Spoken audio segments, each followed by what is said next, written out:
할렐루야. 아멘. 이곳에 오신 한 분 한 분을 주님의 이름으로 환영하고 축복합니다. 아멘. 아멘. 이 시간에 함께 예배할 때 주님께서 이 자리에 함께 계실 줄 믿습니다. 아멘. 아멘. 기도하고 예배하기 원합니다. 기도하겠습니다. 하나님 감사합니다. 우리의 발걸음을 이곳으로 인도해 주심을 너무나도 감사합니다. 주님께서 이곳으로 부르셨기 때문에 우리가 함께 예배할 수 있습니다. 부르신 이곳에서 주님을 예배하게 하여 주시옵소서. 어느 곳에 부르셨든지 우리가 그곳에서 예배하는 자 되길 원합니다. 예배자의 마음을 우리에게 허락하여 주시옵소서.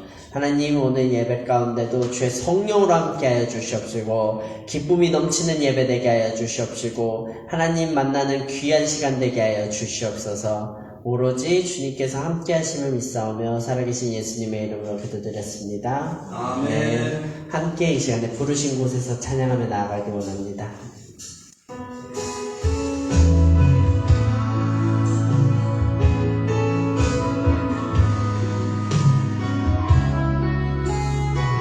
함께 고백하며 나아가기 원합니다. 따스한 성령님, 따스한 성령님,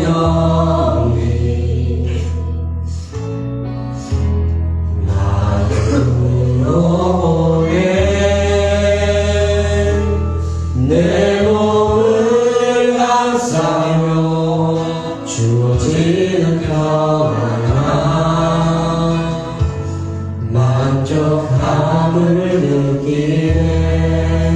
다시 한번 고백하며 나아가기 원합니다. 따스한 성령님,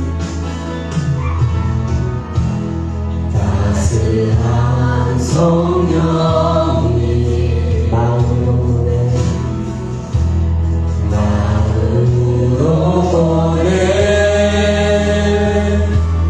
내 몸을 감싸며 주어지는 평안함 만족함을 느끼네. 부르신 곳에서 나는 예배하네. 어떤 상황에도 나는 예배하네. 주신 곳에서 나는 예배하네. 어떤 상황에도 나는 예배하네.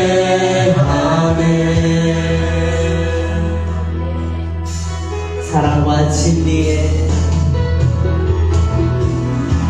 사랑과 진리에 한 줄기 빛보내 한 줄기 빛보내 내 몸을 감싸며 주어지는 평안함 그 사랑을 느끼네. 부르신 곳에서 난 예배하네. 어떤 상황에도 나는 예배하네. 부르신 곳에서 나는 예배하네. 어떤 상황에도 나는 예배하네. 내가 걸어갈 때 길이 되고 살아갈 때 삶이 되는 이곳에서 예배하네. 내가 걸어갈 때 길이 되고 살아갈 때 삶이 되는 그곳에서 예배하네. 부르신 곳에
주님 홀로 영광 받아 주시옵소서. 할렐루야. 네.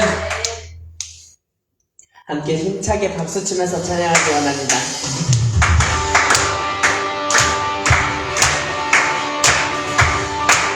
찬양 중에 눈을 들어 찬양 중에 눈을 들어 주를 보내 소망 중에 마음 밝으마 나 바라네 주님을 볼 때 나에게 주시네 주님 안에 모든 두려움 사라져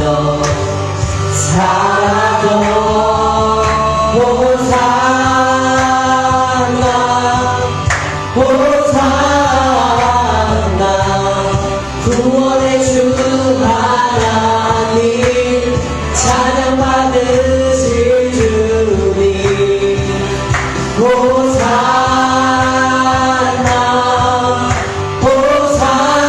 호산나 내 안에 임하셔서 주님의 뜻 이루소서 주께 드림 주께 드림 마음 다드리고 주여 들으소서 들으소서 주의 나라 사랑 영원히를 새롭게 주님을 볼 때 나에게 힘주시네 주님 안에 모든 두려움 사라져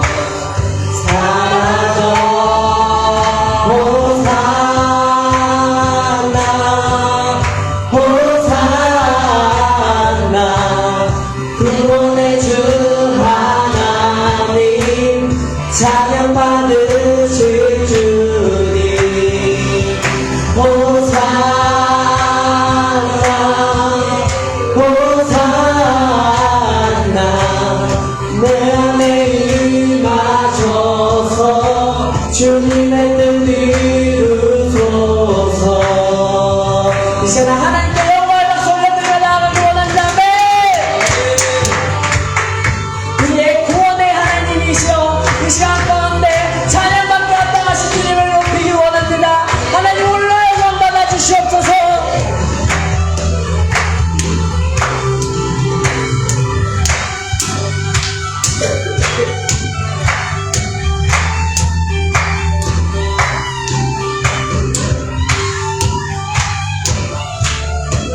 이 시간 함께 고백하며 나아가기 원합니다. 주님을 볼 때 나에게 힘주시네 주님을 볼 때 나에게 힘주시네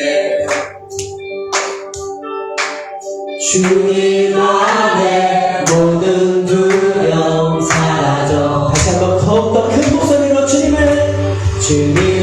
볼 때 나에게 힘주시네 주님 안에 모든 두려움 사라져 사라져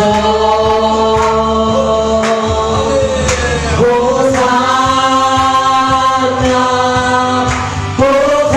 호산나 구원의 주 하나님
저희의 모든 무거운 짐과 우리의 수고를 주님 앞에 다 내려놓는 귀한 시간 되길 원합니다. 그리고 온전히 하나님의 손을 구하는 귀한 시간 되길 원합니다.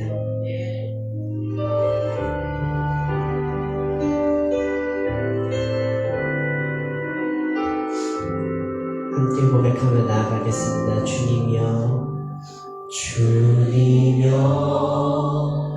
이 손을 꼭 잡고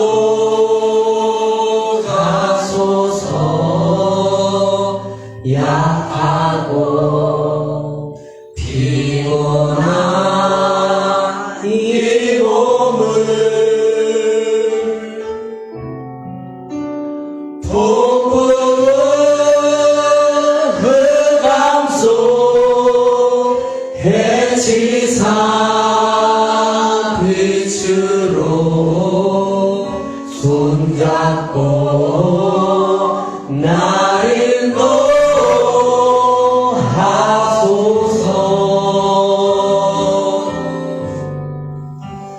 주님여 이 손을 꼭 잡고 가소서. 약하고 피곤한 이 몸을 폭풍은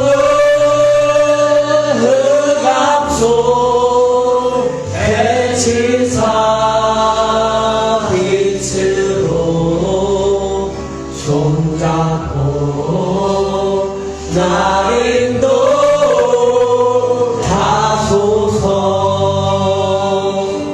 인생이 힘들고 고난이 겹칠 때 주님여 날 도와 주소서. 외치는 이 소리 귀 기울이시사 손잡고 나 인도하소서. 다시 한번 고백합시다. 주님여 이 손을 꼭 잡고 가소서. 약하고 피곤한 이 몸을 폭풍은 흑암 속 해치사 빛으로 손잡고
기도하며 나아가길 원합니다. 하나님, 정말 우리의 오른손을 굳게 잡아주심을 너무나도 감사합니다. 주님이 붙잡아주신 이 오른손을 끝까지 붙잡고 주님께 가길 원합니다. 주님 부르시는 그 나라까지, 그날까지 끝까지 가길 원합니다. 하나님, 오늘 예배를 통하여서 더욱더 견고하게 주님 손 붙잡고 나아갈 수 있도록 도와주시옵소서. 이 시간에 오늘 예배를 놓고 저성찰수 통성으로 기도하시겠습니다.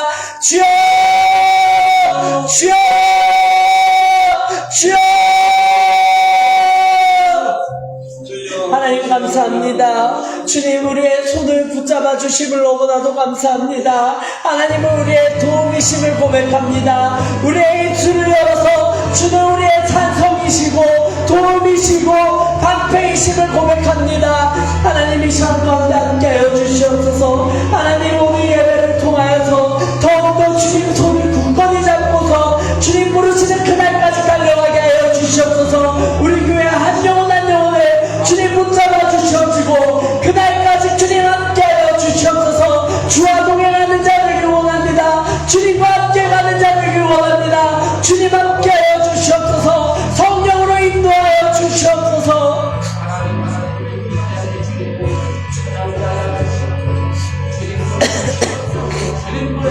하나님 이 시간 가운데 오늘 단에 세우시는 목사님 가운데 함께하여 주시옵시고 주의 성령으로 충만케 하여 주시옵소서. 성령의 감동받게 하여 주시옵시고 성령의 감동받아서 하나님 말씀을 대언하는데 부족함이 없도록 도와주시옵소서. 하나님 이 시간 가운데 우리의 귀에 주님 귀를 열어주시사 주의 말씀을 듣게 하시고 주의 음성을 듣게 하여 주시옵소서.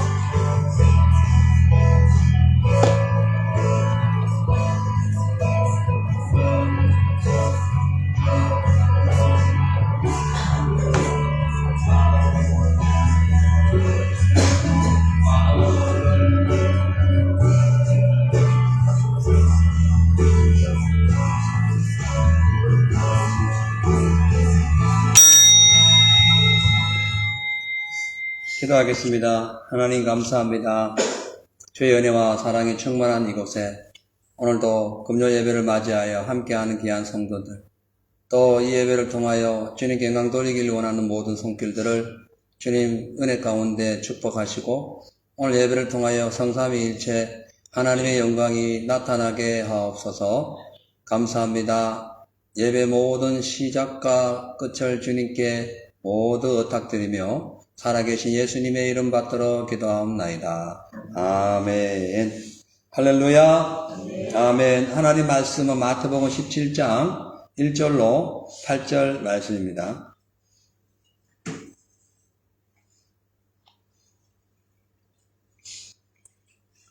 마태복음 17장 1절로 8절.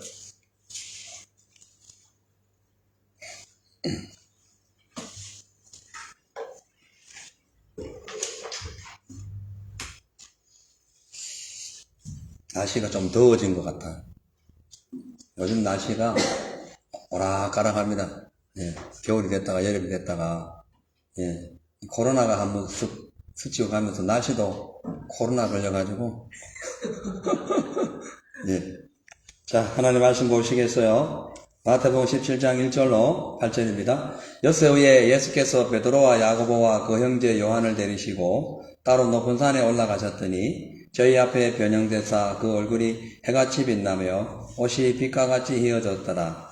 때에 모세와 엘리야가 예수로 더불어 말씀하시는 것이 저희에게 보이거늘 베드로가 예수께 여짜와 가로되 주여 우리가 여기 있는 것이 좋사오니 주께서 만일 원하시면 내가 여기서 초막 셋을 짓되 하나는 주를 위하여 하나는 모세를 위하여 하나는 엘리야를 위하여 하리이다.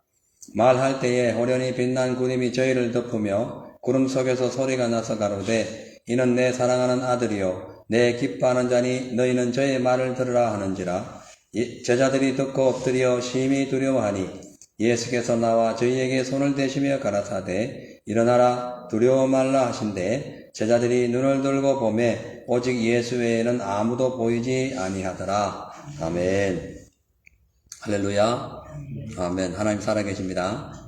아멘. 오늘은 원래 다니엘서 강의를 진행해야 되는데 다니엘서가 묵시적인 문학이자 또 전반부 6장까지는 사건을 배경으로 하지만 7장부터 12장까지는 그 예언을 비유로 해서 6장까지는 그런 대로 우리가 들을 만한데 7장부터 12장은 상당히 딱딱합니다. 그래서 지난 우리가 5개월 동안 거쳐서 갈라디아 하면서 교리를 얼마나 딱딱한 교리를 재미있게 푸느라고 참 저도 수고했고 듣는 여러분들도 고생이 많았어요. 그래서 이 말씀은 우리 주일 오후 성경 공부에 대체할까 싶어요. 그래서 큐티식으로 이렇게 준비하려고 하고요. 다음 주 금요일 날 다른 내용을 제가 준비해서 강의를. 왜냐하면 금요일 날 여러분들 열심히 일하고 오셔가지고 또 피곤하기도 한데 딱딱한 얘기보다는 좀 은혜롭고, 물론 다 은혜가 있습니다만 우리가 세상 살아가는데 풀어가야 하는 그런 인생 문제를 다뤄보려고 합니다. 기도해 주세요. 그래서 오늘은 마태복음 17장 내용을 강의하려고 해요. 그래서 오늘 제목은 예수님의 변화산 사건에 대한 그런 주제입니다. 어제는 마태복음 16장을 말씀을 드렸는데요.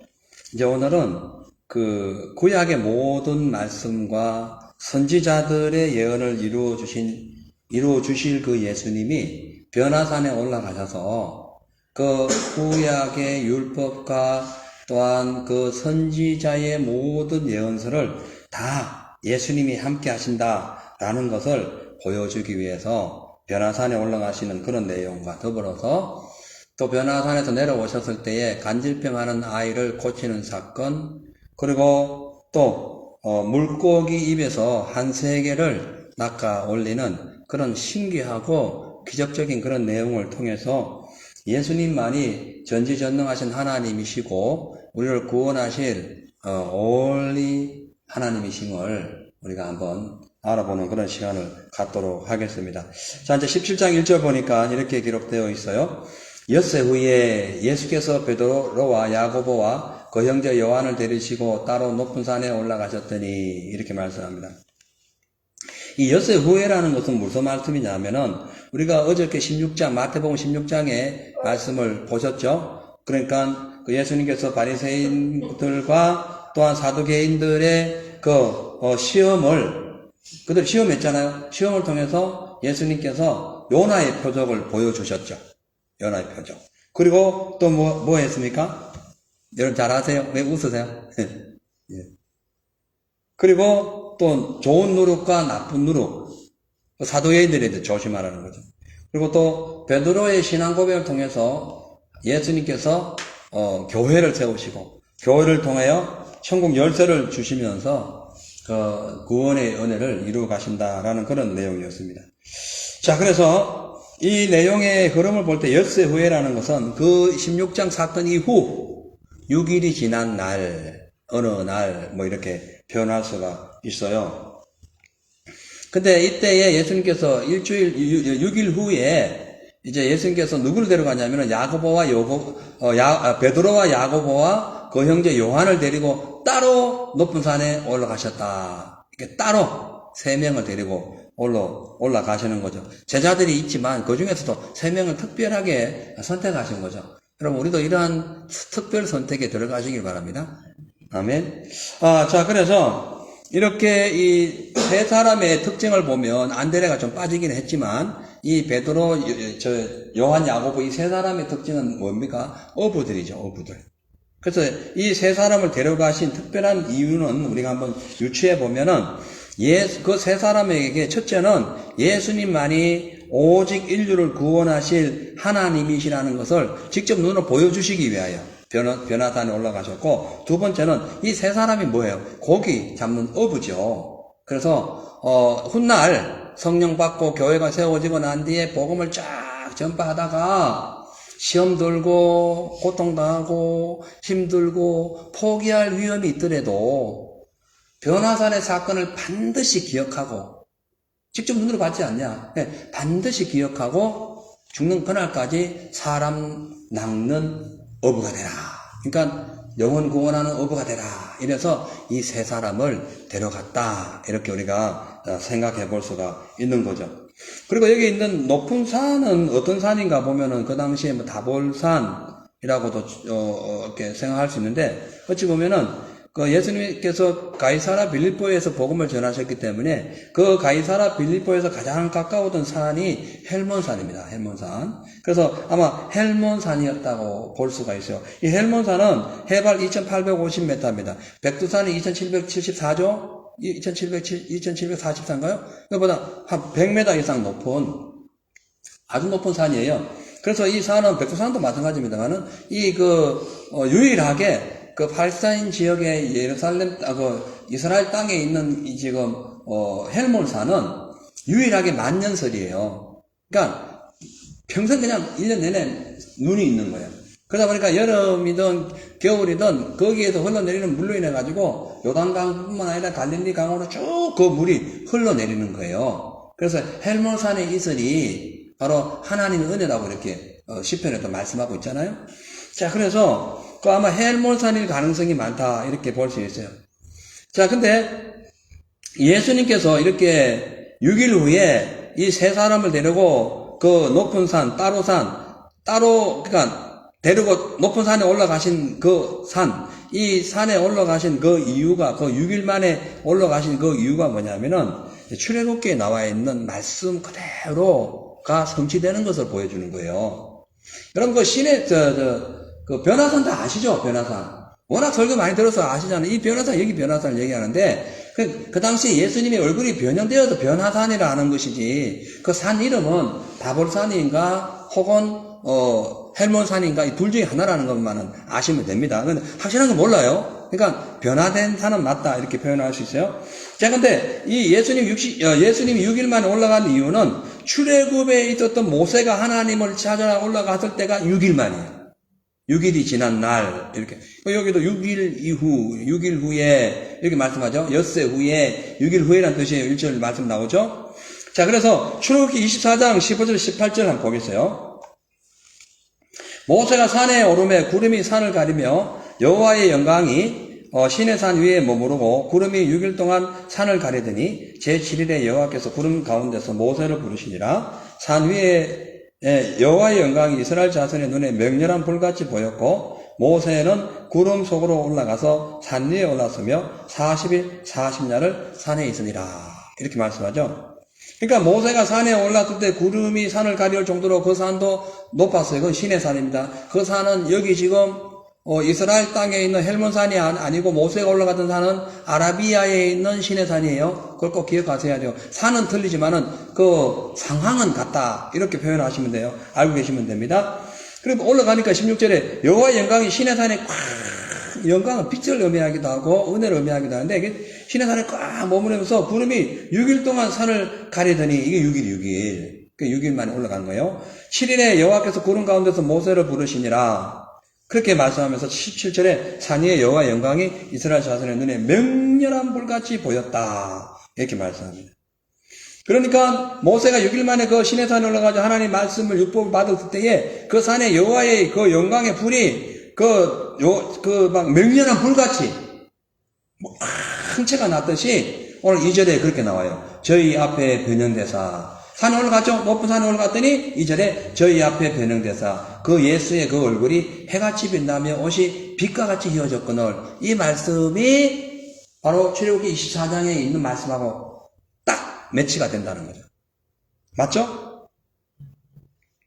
자, 그래서 예수님의 지금 이렇게 강체가 빛나고 이렇게 시향찬란한 그 얼굴과 옷이 하얗게 빛났듯이 이 모습은 모세가 하나님의 율법을 받으러 갔던 이스라엘 백성들을 출애굽시키고 하나님의 율법이 하나님 나라의 법인 율법을 받으러 갔을 때 이렇게 강렬한 빛이 임하고 있듯이 그 율법의 대명사에 율법을 이루어 오신 그 예수님께서 그 산에 올라가심으로 말미암아 똑같은 현상이 나타났다는 거예요. 이것은 뭐냐? 바로 빛과 같은 생명의 나라로 하나님이 이스라엘 우리 인류를 인도하실 것을 지금 예표로 그대로 증거하고 있다는 거예요. 그래서요, 이제 이 출애굽기 24장 보면 모세가 올라가가지고 율법 받죠. 뭐 하는 말씀 받습니다. 또 민법, 상법, 형법, 또 비즈니스 하는 것부터 다 받아요. 그 생활법. 그리고 음식 먹는 법, 위생법, 싹 받아가지고 내려올 때가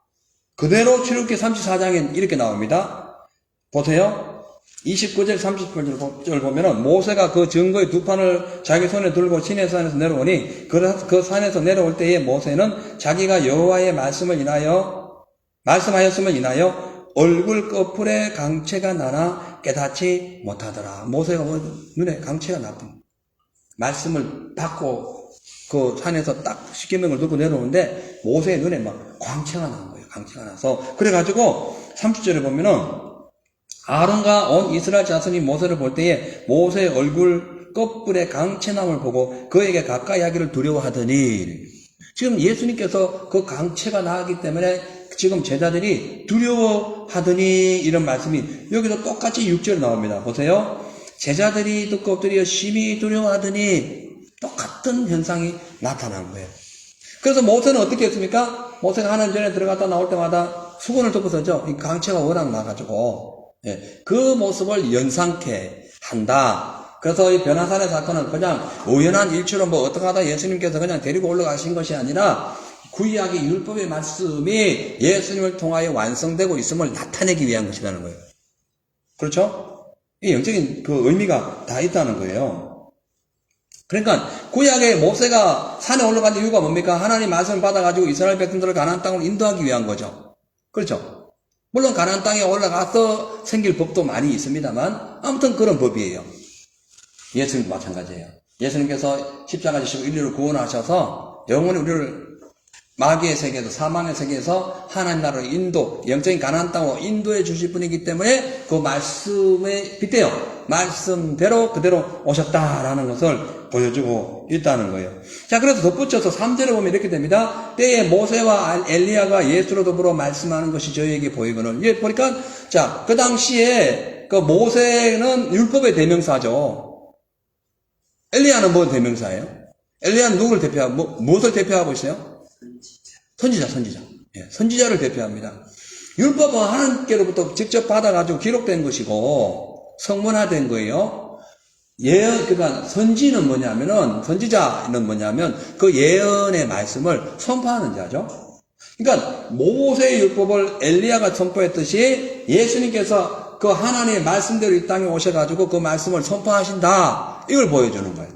그래서 그 자리에 모세와 엘리야가 동시에 지금 나타나고 있는 거죠. 그러니까 그러므로서 예수님께서 모세와 엘리야의 그 율법과 예언서를 다 완성하신 분이다. 완성하러 오신 분이다. 이렇게 증거하고 있다는 거예요. 자, 그래서 여러분, 율법 그 자체로는 구원이 안 됩니다.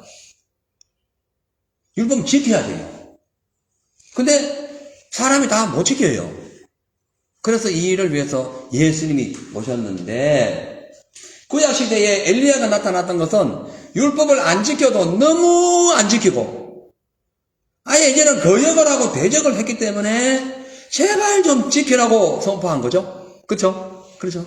그래서 예수님이 그 모든 걸 다 함께 종합적으로 다 이루시기 위하여 오셨음을 선포하고 있는 거예요. 그래서 여기 보면은 4절에서 이제 5절에 보면 이렇게 되어 있습니다. 베드로가 예수께 여짜와 가로되 주여 우리가 여기 있는 것이 좋사오니 주께서 만일 원하시면 내가 여기서 초막 셋을 지을 때 하나는 주를 위하여 하나는 모세를 위하여 하나는 엘리야를 위하여 하리이다. 말할 때에 호련히 빛난 구름이 저희를 덮으며 구름 속에서 소리가 나서 가로되 이는 내 사랑하는 아들이요 내 기뻐하는 자니 너희는 저의 말을 들으라 하는지라. 이렇게 말씀합니다.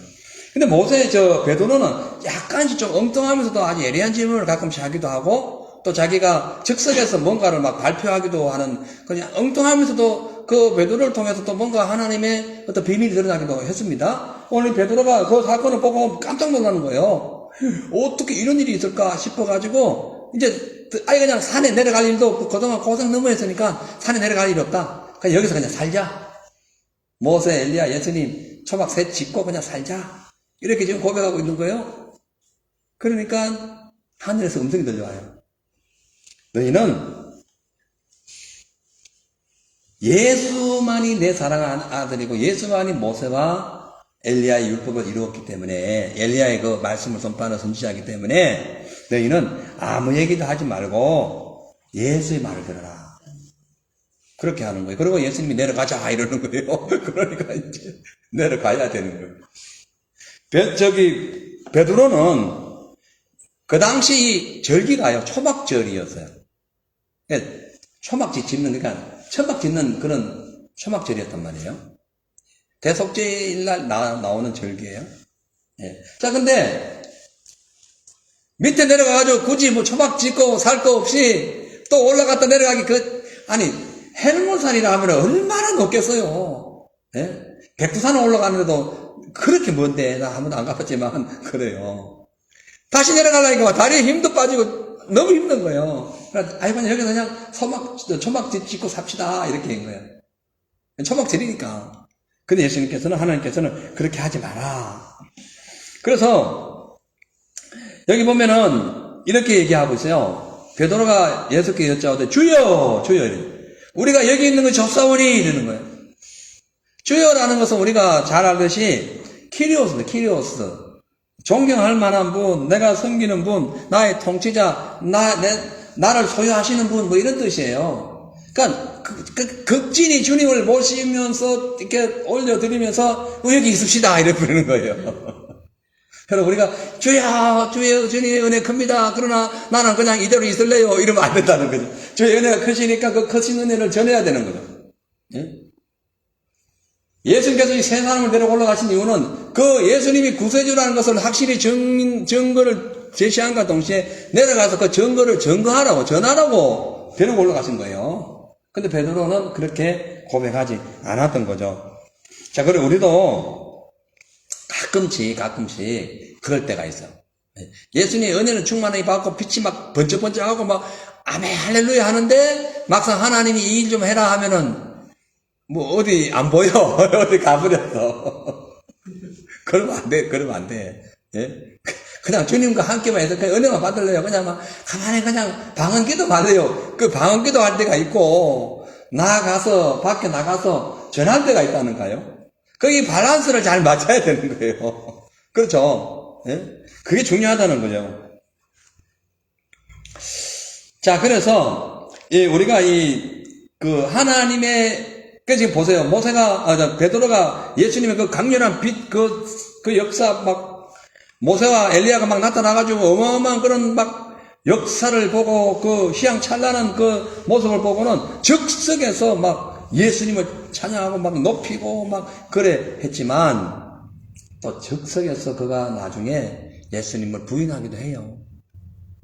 성령 받기 전에 베드로의 모습이에요.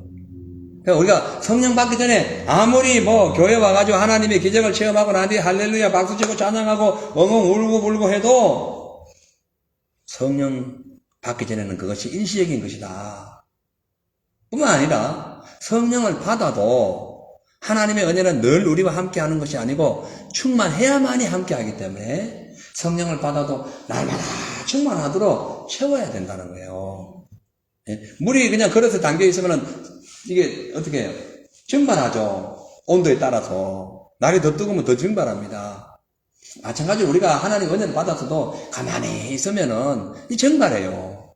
그래가지고 며칠 지나버리면 신앙 뚝 떨어져요. 그래서 늘 재충전하는, 항상 성령님을 리필 계속 하는 거예요. 계속 채우는 거예요. 또 받고 계속 받아야 되는 거예요. 자, 그래서 이제 우리 교회가 해야 할 일은, 첫째는 교회 안에서 해야 할 일이 뭐냐면은 예수님과 함께 변화산의 기적을 체험해야 됩니다. 아멘.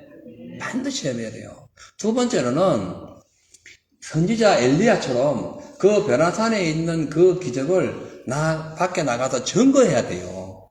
이것이 우리의 삶을 통하여 나타나는 복음의 열매라는 거예요. 아멘.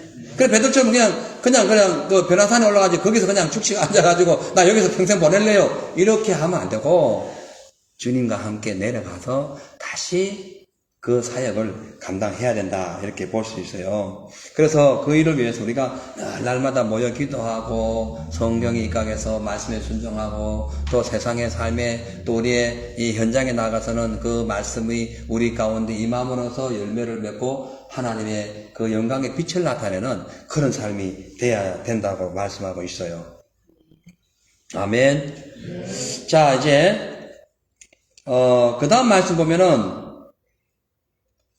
6절, 7절, 8절에 보면 제자들이 듣고 엎드려 심히 두려워하니 예수께서 나와 저에게 손을 대시며 가라사대 일어나라 두려워 말라 하신데 제자들이 눈을 들어보매 오직 예수 외에는 아무도 보이지 아니하더라. 여러분 우리가 복음을 전거하거나 들을 때에 뭐 구약의 많은 인물 뭐 설교하고 우리의 삶에 비추어서 현재 세상은 이렇거니 저렇거니 하고 앞으로 우리가 뭐 이게 맞춰 가야 할 그리고 우리가 살아가야 할 복음의 핵심은 이겁니다라고 아무리 증거해도 설교에 예수님이 안 남으면 이건 빵점 설교예요. 그러니까 아무리 뭐 서론이 길고 본론이 어쩌고 저쩌고 해도 결국은 누구만 남아야 돼요? 예수만 남아야 돼요. 뭐 목사가 남거나 뭐 사람이 남거나 무슨 뭘 자랑하는 게 남으면 안 되는 거예요.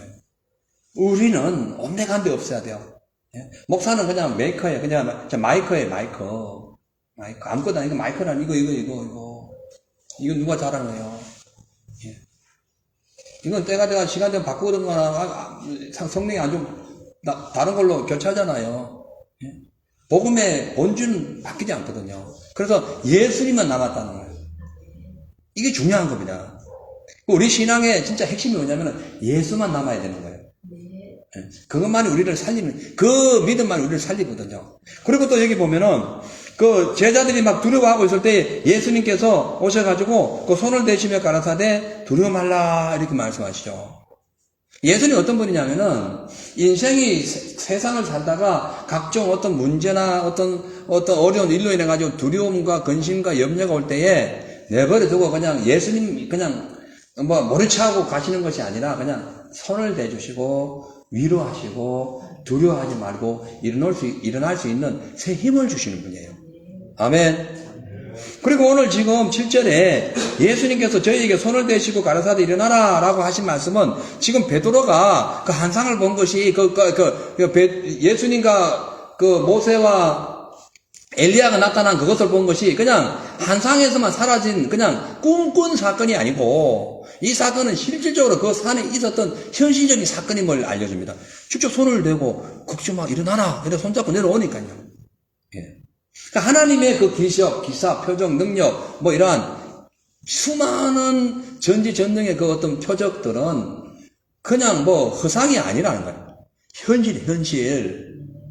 그 구약에 있는 모든 말씀, 신약에 있는 모든 기록된 기적, 표적, 능력, 기사, 뭐 이런 것들은 오늘날도 이루어진다는 거예요. 다른 형태로 이루어지든지 같은 배경의 다른 내용으로 나오든지 그건 몰라요. 그러나 반드시 이루어진다. 그걸 우리는 반드시 믿어야 된다. 라고 성경 말씀하고 있어요. 자, 그래서 이제 이어지는 9절부터 13절 말씀 보면은 저희가 산에서 내려올 때 예수께서 명하여 가라사대 인자가 죽은 자 가운데서 살아나기 전에는 본 것을 아무에게도 이르지 말라 하시니 제자들이 묻자고 가로되 그러면 어찌하여 서기관들이 엘리야가 먼저 와야 하리까 하나이까 예수께서 대답하여 가라사대 엘리야가 과연 먼저 와서 모든 일을 회복하리라. 내가 너희에게 말하노니 엘리야가 이미 왔으되 사람들이 알지 못하고 임으로 대우하였도다. 인자도 이와 같이 너희 그들에게 고난을 받으리라 하시니 그제야 제자들이 예수의 말씀하신 것이 세례 요한인 줄 깨달으니라. 그러니까 지금 제자들이 지금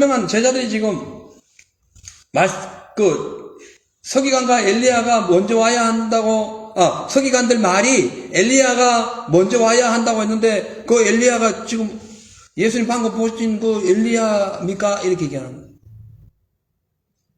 여기서 우리 두 가지 알 것은 서기관들은 성경을 집필하는데 성경을 이렇게 뺏기는 자들이에요. 그러면 성경을 얼마나 많이 뺏겼겠냐고. 얼마나 심오하게 뺏겼겠냐고. 그런데 이 서기관들이 엘리야의 모습으로 오신 예수님을 못 봤어요. 두 번째, 받다고 할지라도 자기들의 기득권과 또 탐욕과 권세의 유지를 위해서 누구예요? 세례요한을 죽도록 내버려 뒀듯이 예수님도 십자가에 못 박게 할 거라고 지금 말씀하는 거예요. 여러분, 우리가요, 신앙생활 하는 거 좋습니다. 성경 공부 열심히 하는 거 좋아요. 그러나 그 성경 공부가 하나님의 은혜 안에서 순종과 또한 믿음의 길을 걸어가야 되는 것이지, 안다고 해서 내 마음대로 막 이렇게 난도질을 하고 하나님을 이렇게 저렇게 막, 내 비유에 맞춰서는 안 됩니다.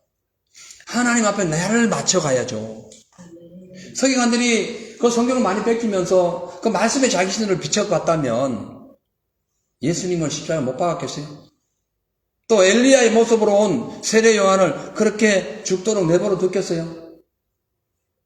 빌라도가 그 헤로디아의 그 말에 의해 가지고 요한의 목을 가져오라 했을 때 그 서기관들 바리새인들이 가만히 있었겠어요? 무슨 소리 하냐고 데모하고 살려주지 않았겠어요? 똑같은 존재라. 근데 왜?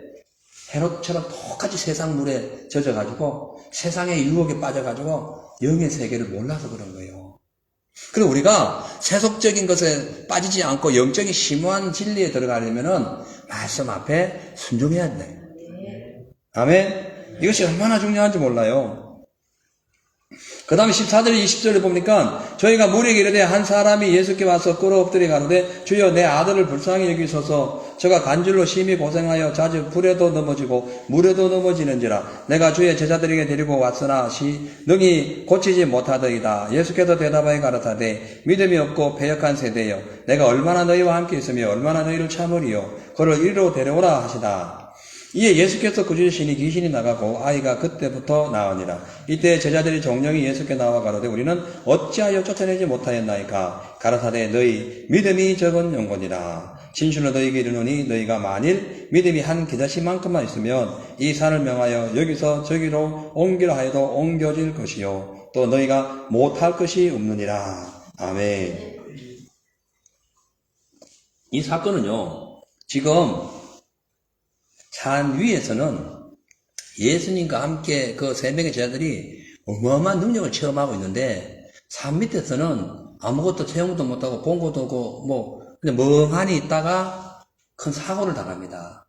뭐냐면은 갑자기 귀신 들리고 그 간질한 아이를 가진 아버지가 그 예수님께 아이를 데리고 왔는데 예수님은 안 계신 거예요. 보니까 9명의 제자들이 그냥 가만히 있는 거라. 그러니까 9명의 제자들한테 와가지고 예수님 어디 갔냐니까 저기 어디 올라가셨다고 그러니까 아우 내 아들이 지금 다 죽게 생겼고 지금 간질병 이래가지고 지금 아이가 지금 죽어가는데 제만 살려주세요 이런 거예요. 그 얼떨결에 9명의 그 제자들이 보니까 귀신 들려가지고 막 입에 거품을 흘리는 아이가 와가지고 있는 거예요. 바짝 마른 애가. 그래가지고 온갖 방법을 써보고 손으로 눌러보기도 하고 막 이마에 안수도 해보기도 하고 막 그냥 이 거품을 닦아보기도 하고 소리도 질러보고 별 수단을 다 해도 안 되는 거예요. 왜 안 됐을까? 여기 우리 주목해야 돼요. 예수님과 세 명의 제자들이 산에 올라가가지고 있는 동안에 밑에서 기도했어야지.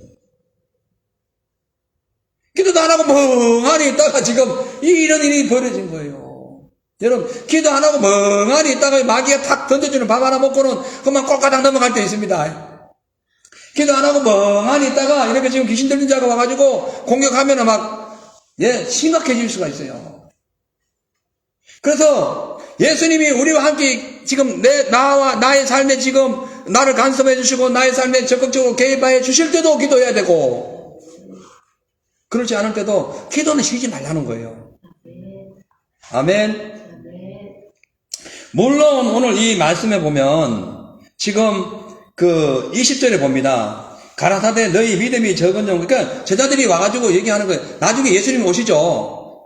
그러니까 그 귀신 들린 그 간질한 애를 못 고쳐가지고 할 때 예수님이 오셔요. 이게 산에서 내려오시는 그 딱 시간이 딱 조인트가 맞는 거예요. 그러니까 그 왜 그러냐 하니까 이래 여차여차해가지고 귀신 들린 아이가 있다 하니까 그 아이를 내게 데려오라 해가지고 쫓아버리니까 이 아이가 거품이 흘리면서 나가 떠져가지고 귀신이 떠나가 버린 거예요.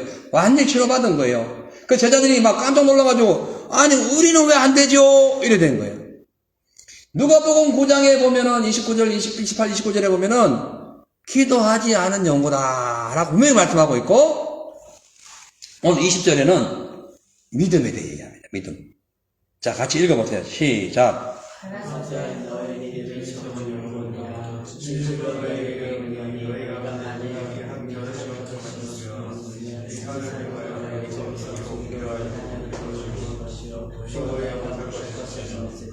아멘.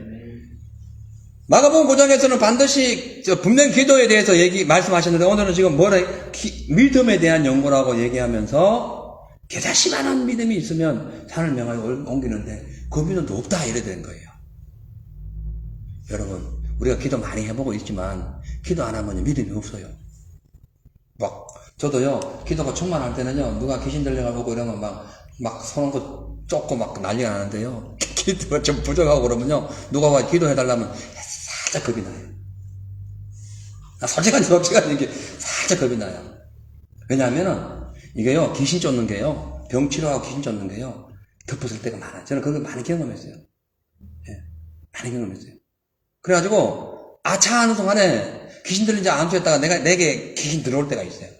아마 한두 번 겪어본 게 아니니까. 예.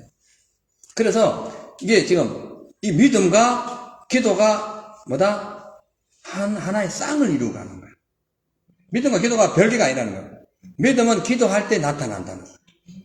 물론 말씀이 있어야 돼요. 그러나 우리는 당연히 말씀이 있죠. 말씀이 있는 거죠. 읽는다는 게 아니라 이렇게 내 안에 있는 거죠. 그러니까 말씀이 소유하고 있는 거예요. 말씀 내 안에 있으니까 기도하면 그 말씀이 생명이 돼가지고 쫙쫙 능력으로 나타나는데, 내 안에 아무리 말씀이 있어도 기도 안 하면은 이게 생명이 되는 게 아니에요. 거꾸로 아무 기도해도 말씀 없으면 이건 맨날 총을 방아턱 당기지만 그냥 헛방만, 그러니까 총알이 없는 거예요. 두 개 같이 있어야 됩니다.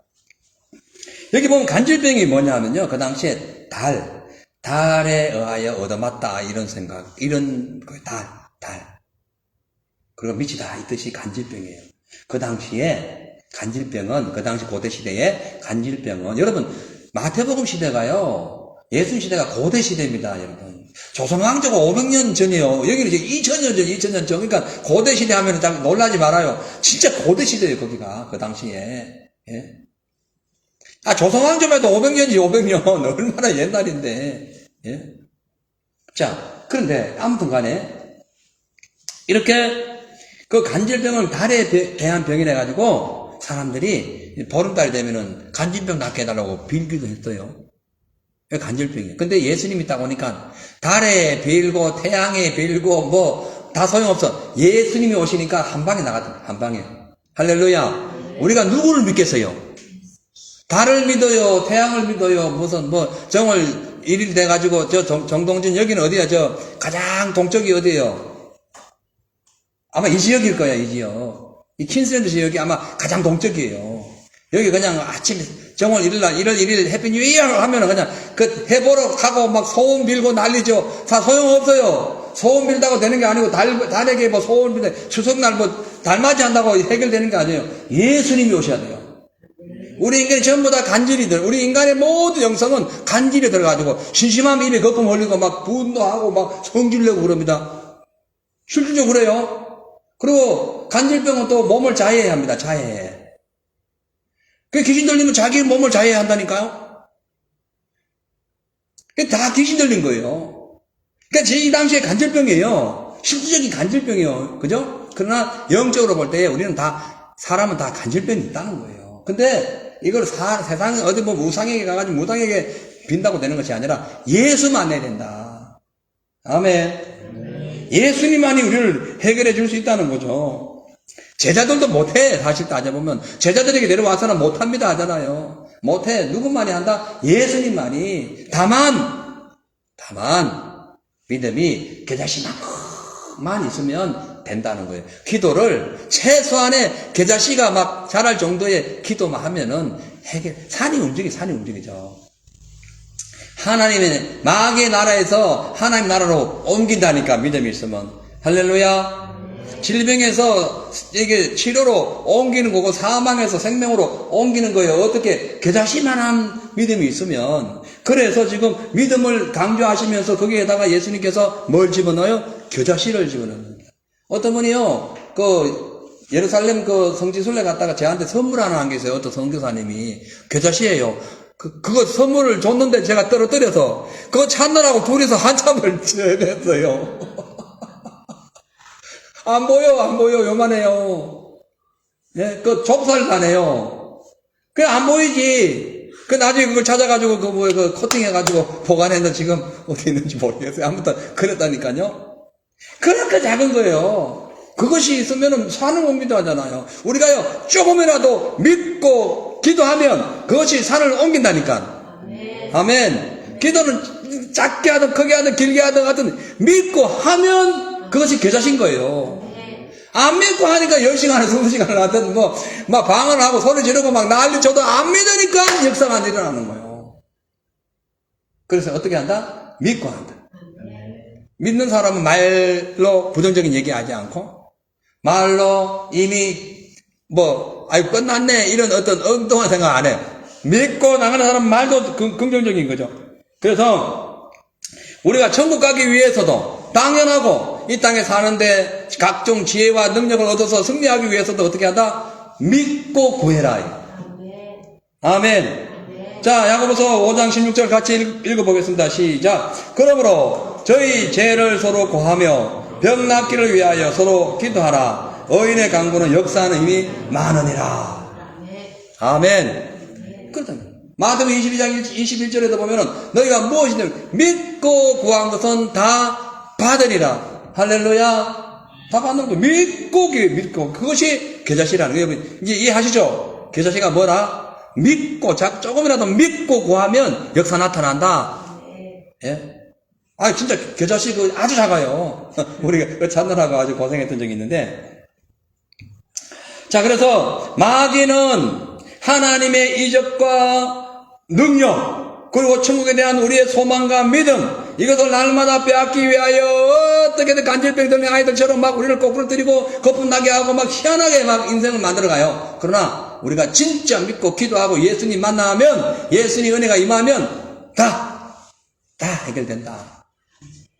그것이 예수 믿는 어떤 능력, 믿음의 어떤 힘이라고 볼 수가 있는 거예요. 자, 그래서 우리가 성경에 보면은 무엇이든지 믿고 구한 자는 다 된. 엘리야 믿고 구했더니 손바닥만 구름이 태풍처럼 밀려왔죠. 믿고 구해. 히스기야 믿고 구했더니 너 죽는다. 15년 더 살았더래. 믿고 구하니까. 믿고. 할렐루야. 믿고 구해야 돼요. 오늘 예수님 그때 와가지고 이 시간에, 지금 현재 시간에, 그때 그 아이들, 귀신 들린 간질병 하나에 그냥 나가라 해보니까 딱 나간 거예요. 우리도 예수님처럼 믿고 확 소리 지르면은 해결되는 거예요. 그런 믿음이 되시길 바랍니다. 아멘. 자, 이제 마무리합니다. 마태복음 17장 22절, 27절 같이 읽어보겠어요. 시작.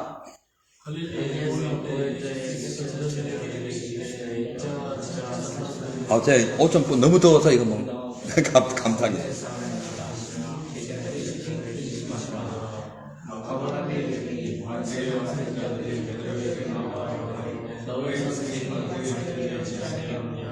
가로되 내신다 하고 집에 들어가니 예수께서 먼저 가라사대 시몬아 내 생각은 어떠하뇨? 세상 임금들이 네게 간세와 정세를 갖느냐? 자기 아들에게냐 타인에게냐? 베드로가 가로되 타인에게니이다. 예수께서 가라사대 그러면 아들들은 세를 면하리라. 그러나 우리가 저희로 오해케 하지 않기 위하여 내가 바다에 가서 낚시를 던져 먼저 오르는 고기를 가져 입을 열면 돈 한 3개를 얻을 것이니 가져다가 나와 너를 위하여 주라 하시니라. 아멘. 할렐루야. 예수님께서 이제 이게 십자가 사건, 변화산 사건 이후로 내려와가지고 이제 간질병을 딱 고치고 난 뒤에 이제 어느 집에 들어가셨는데,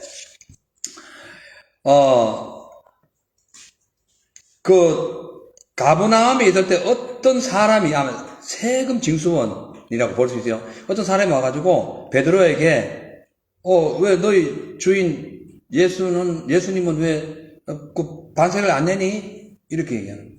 그러니까 베드로가 내신다. 줘봐. 이러니까 돈이 없는 거요. 그러니까 예수님께 가지고, 누가 이렇게 얘기하는데 반세를 내라 하는데, 그러니까, 그래? 그러면은 네가 내가 물어볼게. 그렇게 하면서 이 말씀하시는 거예요. 뭐라 하냐면은, 세상 임금들이 누구에게 간세나 정세를 받느냐, 자기 아들에게냐, 타인에게냐. 그러니까 임금이 세금을 아들에게 받냐, 아니면은 다른 사람에게 받냐. 당연히 아들에게는 안 받지. 자기 식구인데 타인에게 받지. 그쵸? 맞죠? 예수님이 임금이에요. 마태는 항상 마태복음이 무슨 복음이라고요?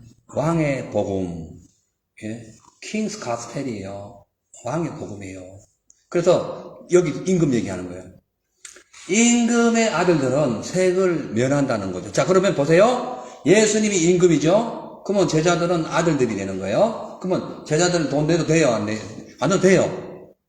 그러나 그건 하늘나라의 그 어떤 현상이고, 지금은 이 세상에서는 우리가 오해를 받지 않기 위하여, 또 개인이 그 얘기했다가 또 공격해오고 또 뭐 계속 하면은, 지금 복음 전하기 바쁘신데, 예? 오해를 받지 않기 위해, 또 하나는 세상에 복음을 전한다면서 세금도 안 내, 요렇게 할까 싶어서, 그게 오해가 되잖아요.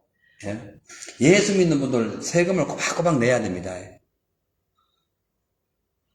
아니, 일부러 들고 낼 필요는 없고, 나에게 나오는 통보되는 세금은 꼭 내야 돼요. 여러분들이 이 세상에 살면서, 특히 호주에 살면서 정해진 세금은 다 내죠? 그 외에 여러분들 다 세금 내요. 기름, 피워 넣으면은 그 세금도 내고, 10% 내고, 저기 슈퍼마켓이나 물건 살 때 전부 다 10% 여러분들 내요. 그 세금인 거예요. 그거는 자동 세금. 징수 세금은 이거 레이트, 이 쪽지가, 세금 쪽지가 날라올 때 그거 내는 거예요. 아니면 월급에서 공제되는 거예요. 아무튼 내야 됩니다. 뭐, 복음 전하고, 뭐, 예수 살아있네, 뭐, 하나님 당신 사랑합니다 해놓고는 세금 안 내버리면 안 됩니다.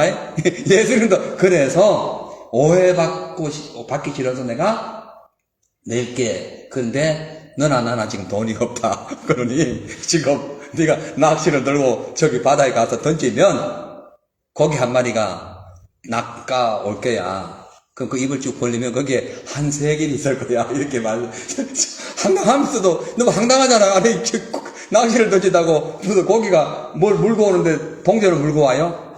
기가 막히는 일이 지금 말씀하셨는데 그대로 돼요. 아이러니한 것은 그 당시에 모든 대부분의 어부들은 거물을 던졌습니다. 거물 던졌어요. 근데 지금 예수님은 거물을 던지지 말고 낚시로 던져라. 그러면 딱 한 마리, 고기 한 마리가 입에 뭘 물고 온다. 그게 한 세겔이다. 실질적으로 던졌더니 한 세겔이, 물고기 한 세겔을 물고 와버린 거예요. 이런 기적이 어디 있어요? 예수님의 말씀은 그 자체가 뭐다? 기적인 거예요. 아멘. 아니, 물고기를 잡아다가 거기다 동전 넣은 것도 아니잖아. 물고기 잡혀온 것이 동전이 있다. 이게 뭐냐? 예수님이 온 세상을 통치하신 분이고, 운행하시는 분이라는 거예요. 없는 것을 어떻게 한다? 있게 하시는 분인 거예요. 여러분, 돈이 필요하다. 예를 들어서, 사업하는데 돈이 필요하다. 기도하세요. 주에 엄청 돌려올 거예요. 거물을 던져라. 아니, 낚시를 던져라. 그러면 한 세겔 나올 거예요. 2천만 혹은 1억, 10억 나올 거야. 말하자면 똑같은 거예요. 1세겔, 2세겔, 이런 거, 거기다가 숫자를 더 올리면 되는 거예요. 그쵸? 왜? 예수님은 오늘이나 내일이나 영원도 동일하시고, 하나를 천으로 생각하시는 거예요. 말씀하신 성경 말씀 나오잖아요. 예? 자, 그런데 이 당시에 반세겔이 뭐냐면은, 한 드라크마, 두 드라크마 있죠? 한 드라크마, 두 드라크마쯤 되는데, 이것이 한 세겔이에요. 그 반세겔은 뭡니까? 한 드라크마죠? 한 드라크마 뭐냐면은, 한 사람의 노동 임금이에요. 그러니까, 일주일 여러분 일하면 우리, 예준이 형제 같은 경우에 얼마 벌어? 하루에? 응. 400불. 그러면 400불이 나오는 거야. 응. 400불. 대단한 거, 우리 많이 버냐? 예, 400불. 400불 나오는 거야, 400불. 예. 대단한 거죠, 대단한 거요. 예. 한 개인 나가지고. 아무튼 간에, 그게 한 드라크마예요. 근데 던졌더니 두드라크라마가 나온 거야. 예수님은요, 우리가 생각하는 그 이상의 곁을 주십니다. 나 하나 구했는데 2개 주세요. 분명히 지금 반세계를 달랬는데 한 세계를 물고 나와버린다. 이것이 주의 능력인데. 그 예수님 앞에 바로 서면요, 한 드라크라마, 2 드라크라마 되는 거예요. 하루 일당이, 2 일당이 된다니까. 예? 꼭 우리가 물질주의에 빠져서 얘기하는 것이 아니라 믿음의 사건도 그렇다는 거예요. 진짜 우리가 주님 앞에 온전히 서면요, 내가 구한 것보다, 내가 원하고, 내가 소망하고, 내가 계획한 것보다가 하나님 더 크게 월등하게 주시는데, 그렇지 않은 사람은 내가 이만큼을 원했는데 나중에 욕이 나오는 거예요. 요만 계좌시보다 더 작게 나오는 거예요. 예? 큰 계획을 했는데 알고 보니까, 덥석 모르고 보니까 엄청난 세금에다가 엄청난 이자에다가 잠도 못 자고 버버버 떠는 상황이 온다니까. 믿음 없으면요, 주님과 함께 하지 않으면요, 주님과 함께 하면요, 특별히 신경 안 쓰는데 나중에 보면은 그렇게 두드러가라만 생기다니까. 그래서 주 앞에 바로 서야 돼요. 예. 아무튼 이 사건은 우리 예수님께서 이 세상 모든 것을 통치하셨다. 누구도 예수님의 그 구원을 타치하지 못한다. 하나를 원하지만 예수님은 2개를 원한다. 우리는 교회가 이렇게 되길 원합니다. 주님은 아니야, 2배. 할렐루야. 그거를 똑같은 거예요. 그런 역사가 나타나시기를 주의 이름으로 축복합니다. 아멘. 그리고 한 가지 더 이 말씀을 마칠게요. 이 당시에 이 세금은 성전세입니다. 성전세. 그러니까 로마에다가 바치는 세금이 아니에요. 성전에 드리는 세금인데 20세 이상이 된 사람들은 그 당시에 무조건 성전세를 내는데, 이것은 모세의 율법에 나온 거예요. 그러니까 출애굽 시켜서 가나안 땅에 들려주신 그 은혜에 감사하는 예물이에요. 그 예물 드리라는 거예요. 그 모든 남자들 다 그 감사의 예물을 드리라는 거예요. 그래서 여러분, 어떤 감사한 일이 있을 때 주님 감사합니다 하고 입 싹 닦으면 안 돼요. 감사의 예물 반드시 드려요. 크든 작든 상관없어요. 많이 드릴수록 더 좋아. 이건 제가 무슨 미혹하는 것도 아닙니다. 하나님은 즐겨내는 자를 기뻐하신다는 거예요. 그래야 주님 주시는 만큼 30배, 60배, 100배의 열매를 맺게 하시는 거예요. 그리고 물질에 대한 얘기를 하면은 꼭 오해하고 싶어서 좀 망설일 때 있는데, 사실이라니까요. 제가 그런 걸 너무 많이 겪은 사람이에요. 상상할 수 없는 걸 겪은 사람이에요. 그렇기 때문에 그렇게 하고, 근데 문제는요, 그 세겔 문제가요, 성전 세겔 문제가요, 서기관 바리새인들 이 당시에 세무 관련된 사람들이 제사장하고 결탁해가지고 이 한전소에서 엄청난 돈을 남겨 먹은 거예요. 6월절 되고 하면 저 먼 나라에서 각자 돈 들고 올 거 아니에요. 그럼 한전소에서 바꿔야 되죠. 바꿔야 될 거 아니에요. 양을 사기 위해서, 짐승을 사기 위해서 바꿔야 될 거 아니에요. 그러면 엄청난 통지를 취한 거예요. 환율이 예를 들어서 600원인데 거기는 막 800원 올려보고 이래 된 거야, 예를 들어서. 그것을 보시고 주님이 채찍 들고 성전에 가가지고 휘르신 거예요. 그것이 이 사건과도, 지금 세겔과도 연관이 되어 있다는 것을 아시고요. 아무튼 이제 말씀을 마치겠습니다. 마태복음은요, 전체가, 마태가 유대인들에게, 구약 성경을 너무나 잘 아는 유대인들에게, 너희들이 말했던 그 구세주, 예언자, 이분이 바로 예수입니다. 그리고 예수님이 이 땅에 오셨을 때는 그냥 오신 것이 아니라 만왕의 왕으로 오셨다. 그래가지고 각 장, 절 가끔씩 쫙쫙쫙 보면은 어떤 내용은 몇 구절이 있고요. 예수님이 왕이라는 것, 그리고 세상 왕과 막 비교하면서 예수님의 그 왕권의 그 특별성, 그리고 위대성, 전능성, 이것을 계속 보여주시는 거예요.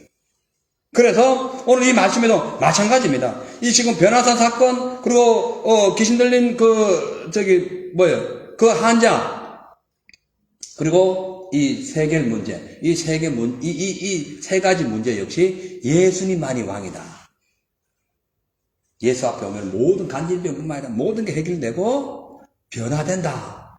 세상에 있는 모든 삶이 영의 삶으로 변화된다. 지옥에 있는 것이 천국으로 변화된다. 마귀가 떠나가고 예수의 생명이 이렇게 나타난다. 이걸 설명하는 거예요. 그래서 오늘 이 말씀 우리가 늘 은혜롭게 주의 은혜 가운데 오늘 이렇게 이 말씀 우리에게 와닿기를 바라고요. 예수님은 이렇게 율법의 대명사요, 선지자의 대명사, 모든 걸 완료하시고 우리에게 구원을 주신 분이기 때문에 우리가 예수님을 제대로 믿기 위해서는 세상 풍물과 이치를 따라 살아갈 것이 아니라 주님의 말씀에 순종하고 기도와 또한 전도를 통해서 예수님이 되심을 선포해야 된다. 그런 삶이 되시기를 주여는 축복합니다. 아멘. 기도하겠습니다. 하나님 감사합니다. 이 귀한 말씀을 해주시고 오늘 아버지 예수님의 그 위대성, 전능성, 그 탁월하신 그 역사, 이 모든 것을 우리가 특별히 오늘 배우고 감사합니다. 오늘 우리가 이 믿음의 삶을 살아갈 때에 깨자시만한 그런 믿음이 있어도 산을 옮기는데 그런 깨자시만한 믿음의 기도만 있어도 역사가 나타나고 한다고 했으니 우리 아버지여 우리 모든 성도들에게 이런 믿음을 통하여 역사가 나타나게 하여 주시옵소서. 감사드리며 예수님 이름으로 기도합니다. 아멘. 오늘 기도 제목 비춰주시기 바랍니다.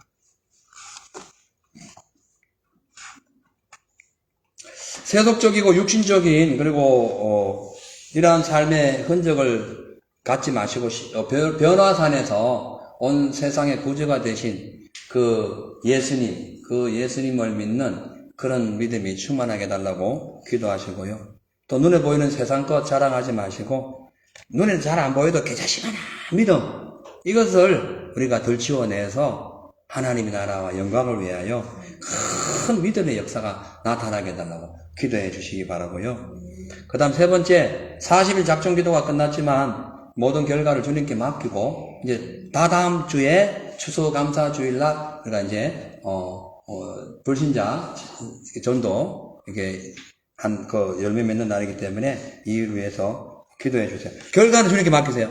우리 힘으로 안 됩니다. 결과는 주님께 맡기시고 기도해 주시고, 그리고 이 시간에도 이 늦은 밤에 삶의 현장에서 수고하는 우리 성도들 위해서 기도하시고, 또 혹 기도 제목이 있다면은 주님 앞에 간절히 기도하시고, 또 한국, 대한민국의 어지러운 이 나라의 정치, 이 모든 것들이 평강을 되찾을 수 있도록, 그리고 거짓은 완전히 삭제되고 진실만이 살아 움직이는 진짜 거룩한 나라 국민 되게 해달라고 그렇게 기도해 주시기를 바랍니다.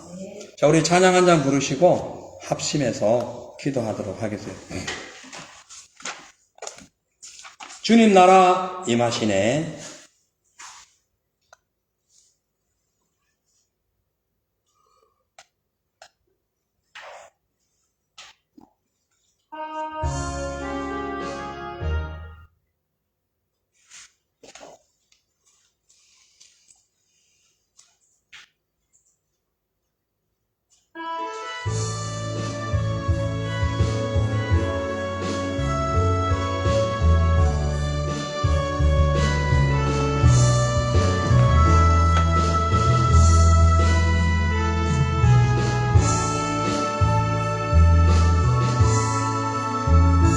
주님 나라 임하시네.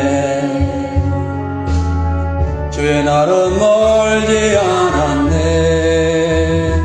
너는 일어나 주를 따르라.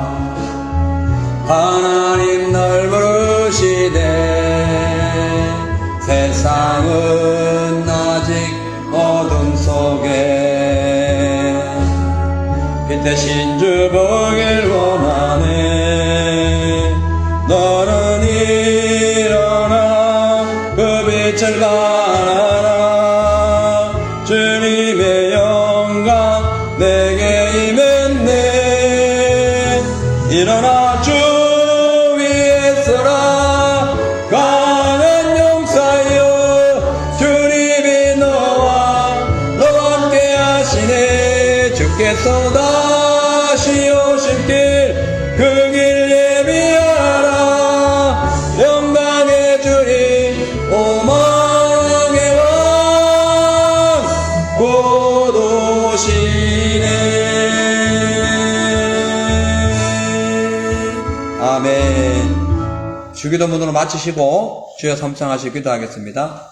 하늘에 계신 우리 아버지여, 이름이 거룩히 여김을 받으시며 나라의 마옵시며 뜻이 하늘에서 이루어진 것 같이 땅에서도 이루어지리다. 오늘날 우리에게 일용할 양식을 주옵시고, 우리가 우리에게 죄 지은 자를 사하여 준 것 같이 우리 죄를 사하여 주옵시고, 우리를 시험에 들게 마옵시며 다만 낙에서 구하옵소서. 대개의 나라와 건세와 영광이 아버지께 영원히 싸움나이다. 아멘. 우리 주여 삼정하시고 기도하겠습니다. 주여! 주여! 주여! 할렐루야. 하나님 아버지 감사합니다. 주여! 주여! 할렐루야 아버지! 새로운 주의 은혜를 바라보는 믿음이 되게 하여 주옵소서. 할렐루야 아버지 감사합니다.